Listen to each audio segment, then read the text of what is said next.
Hi there. We've got our second iteration of the ZRL Recon done with Fem Cycle Collab members Beccah Niesen and Britt Litton.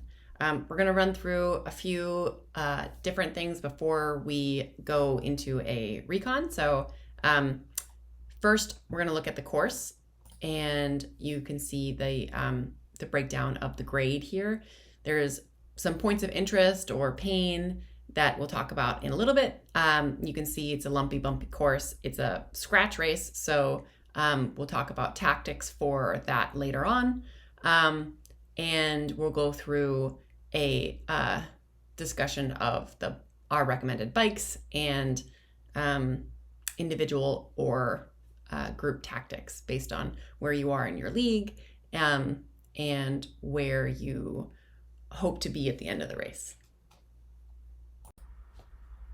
Before we start looking at the course, here's a list of the points of pain or interest, however you want to think about them, and where you're going to get your power-ups. You're going to get 10 power-ups throughout the course.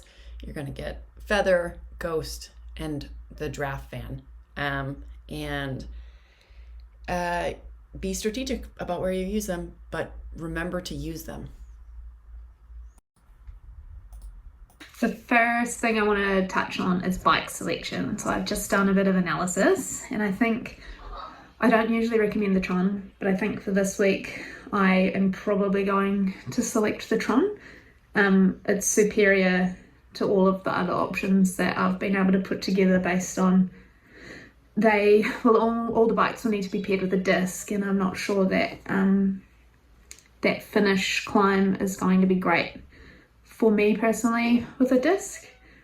The best options, if you did want to not use the Tron, or you don't have the option to use the Tron, for a level 10 rider, you'd be looking at the Canyon Aero. A level 23 rider, the Felt AR is probably going to be your best bet. Level 37, you've got the Venge S-Works, and there's also the new Dogma as well, and I would probably recommend that, and then using a disc as well if you can get a disc. Otherwise, choose the most aero wheel set that you can find. Okay, I'm going to jump right in there with the first point of interest on the course. You can see you come out of the gate, and within a kilometer you're on Segur South. You're going to pick up a power up when you pass out of the pens through the lap banner, and you can see I got a draft here, and I held on to it because I wanted to hold it for the descent. It obviously isn't going to do anything if you use it when you're not behind someone, because it's going to give you draft. So what I did is I held on to it right to the banner. So here I pressed it right at the banner, which means it's going to help me as I'm in people's draft going down the Segur North. I get to recover a lot, and if you can hold on to it, I think that this is the best place to use the draft van. If you had a Ghost, I mean, this early in the race, I would just get rid of it, but make sure you get rid of it by the top of Segur South. There's other places, obviously, that you can use the Feather on the way up. So you kind of just got to pick what you want to go with. So you're going to go down Segur North, and we're going to turn towards the city, and that's where we'll have our next point of interest. Okay, we can see I skipped ahead to downtown, and we're going to go around the crit course one time, and we're going to hit this kicker. I wanted to fast forward to this because I also think this is a good place to use your power up. You can see I'm going to use my draft fan over this cap, because the kicker is two parts, right? There's the turn that's a little hilly, and then this part, which is the steep part. So you think of the draft van as helping you with draft. However, it's a longer power up, and so you really want to think about where to start it. And so in this instance, I used it at the very start of the kicker, and it helped me come up to speed on that slight depression coming into the sharp part of the kicker. I think the most defining section of the race is actually going to be the start. So when you hit the start, it's basically up for about 1.3k, you'll want to make sure that you're with the main pack there. And if you are worried about being dropped, like I get pretty worried about being dropped on climbs, I would recommend treating the top of that, the skirt summit, treat it like your finish line. So you want to have a really, really good warm up, be ready to go, hit it hard out of the pen, and then send it. You'll get a bit of rest at 1.3k, but you really don't want to lose the pack here. So if you can, I think go hard, full send, get over the top, and then worry about the rest of the race once you're over the top. But if you can get over the top and be with your, the rest of the group, I think that's going to be really beneficial to the rest of your race. Okay, the last thing I wanted to talk about was tactics. I know that everybody has different tactics and everybody likes to do different things because it's dependent on your profile, your position in your division, your team size, meaning do you have 4 riders, do you have 6 riders, and the profiles of your other riders. So do you have a group of sprinters? Do you have a group of punchers? Do you have mostly TTers? That would change your tactics for this type of course where the points are all finish line points. So you want to get as many of your group to the finish line in as high a position as possible.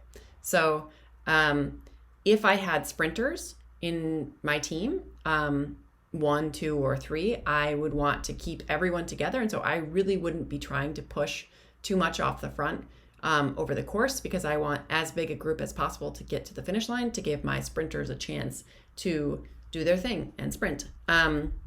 If I didn't have sprinters, I would be trying to attack in different places to whittle down the field in some of those places that I already discussed, to get as small a group, including my own riders, to the finish line at the same time, and in order to hopefully stop those sprinters from having as big an effect on the finish.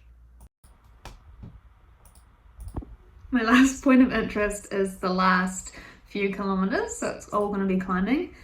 And I really want to challenge you all to try a new tactic for your climbing. So historically I've been a real grinder on hills, and I'll stay seated and my cadence will drop and then it gets really hard. But what I've started doing recently is spinning my legs a bit faster and getting out of the saddle. So even if it's like 10 pedal strokes sitting down and then 10 sitting up, it really helps loosen the quads, because they get quite fired up when you just stay in saddle and grind slow for so long. So being the last race, it's going to be a great time to experiment with stuff. But in our particular category, the team in first place is so far ahead, I don't think anyone's going to be able to catch them. So it really is just like, how much fun can you have within a race and just trying new stuff. If you've never really been a sprinter, like, just give a sprint a go. I think that's great. But personally, for me, from 19.3k it's just pretty much climbing up. This end sprint, I believe, does like flatten out and go down a little bit, but to be in sprint contention you need to get up the hill. So if I can, I'm going to be saving a little bit of energy for that last few k, and I'm going to try, and my personal goal is to stay out of the saddle for that whole section from 19.3k to the finish, because there really is only climbing left. So yeah, try something new. Make it a little bit fun, even if it's just fun in your own mind. And what I think Britt and I both have touched on is have fun. This is supposed to be a fun series, and it's a team series where you're working with the women or mixed group in your team, and if you're not talking to them on Discord, my personal view is that you're missing out on a way of connecting. And I think especially in this race where the finish line is what counts, and you're really trying to get all of your team to the finish line and as good a position as possible, it's about encouraging each other and enjoying each other, enjoying each other's suffering, and enjoying each other's efforts. So good luck to everybody. And remember, the finish is not that far. So it's going to end, and you can see in this Recon that even the Segura South, which is a climb, has steps, and you'll get there, and you'll get there together. So go have fun. Good luck, everyone. As a parting thought, both Britt and Beccah came up with songs that are going to be playing in their heads as the race goes on. So here is Britt's.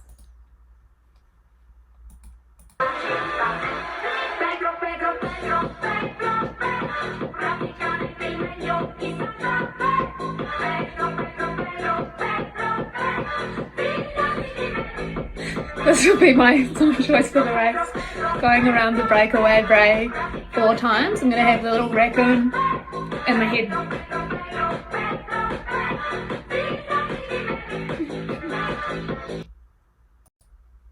I think there are a lot of good songs for this race, but for this one, I know this is going to be playing in my head. So this is Overdrive, and I almost always listen to EDM when I'm racing because I like a consistent beat.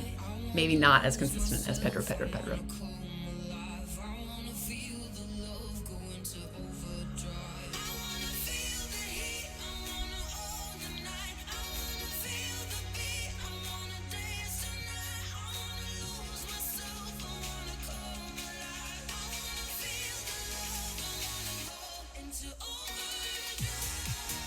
So again, good luck, and I'm going to leave you with the song choices by Britt or by Beccah, and let us know how you liked the video.